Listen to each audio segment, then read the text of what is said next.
The age we are living in pushes us to live a fast-paced lifestyle. We are connected with one another through a powerful medium that brings us together. Today, electronic and print media provides so much information which was beyond our imagination only a few decades ago. All the information we receive from different sources builds our perception about the world we are living in. Through the media, a young Pakistani girl becomes a symbol of education and peace for the world within a very short time. A single image of a Syrian boy changes the perception of people towards the Syrian refugees. The influencing power of the media is an unquestionable fact, but the question is, how factual is all the information that builds our knowledge? Is all the information based on the truth? Or can it be false as well?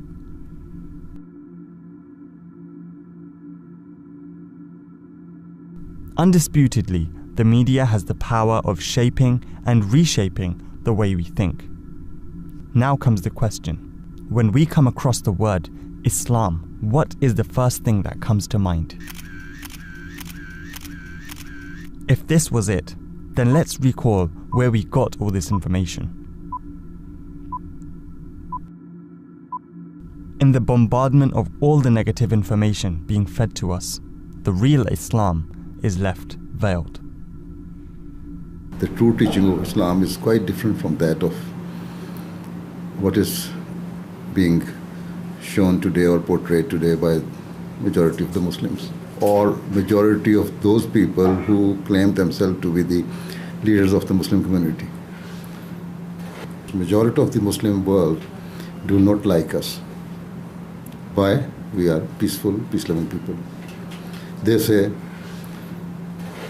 we are denying the commandment of jihad, whereas we are not.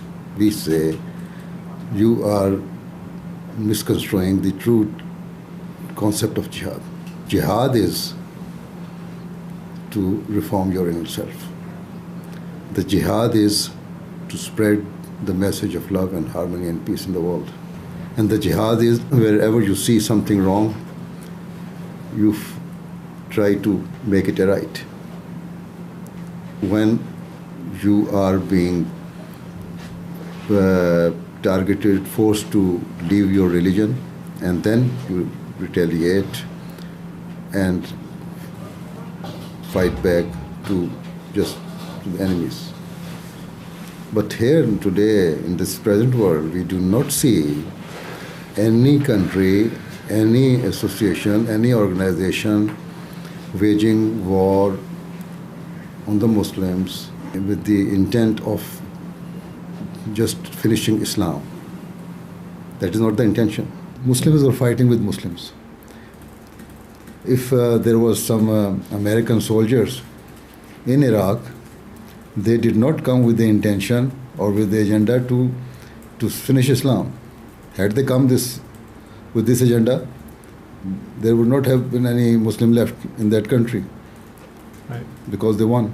So after some time, they left the country and handed over the government into the hands of Muslim leadership.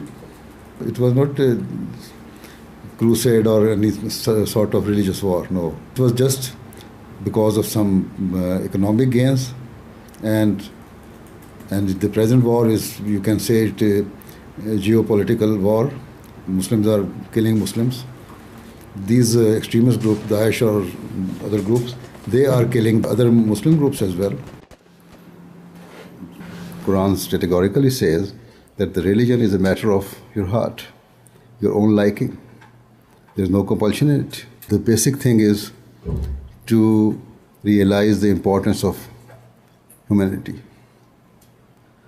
As a human being, we should respect each other. We should work together for the betterment of humanity.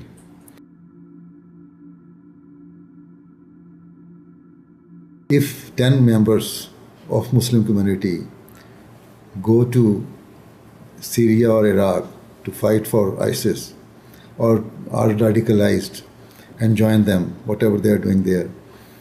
You give a big news with full page heading, but when hundreds and thousands of people join Ahmadiyyat for peace and for love and for harmony, then you don't give any news. It is the media, if they play a proper role in this regard, they can let the public understand that this is not the Islamic teaching, but number of people who are peace-loving among Muslims even are more than those who are being radicalized. By neglecting the real wisdom of Islam and accepting the false image, we are empowering the radicals who have nothing to do with Islam. It was foretold and prophesied by the Prophet of Islam that time will come when the Muslims will forget the true teaching of Islam. And at that time, a person will appear who will be given the title of Messiah and Mahdi, the Guided One. He will revive Islam. We believe that that person has come, the person of Mirza Ghulam Ahmad of Qadian and the founder of the Ahmadiyya community. It is time to recognize the Messiah of the age. It is time to listen to the message of his Khalifa. It is time to stand together. It is time to understand the real teachings of Islam. Otherwise, extremists will always be a challenge for the freedom of mankind.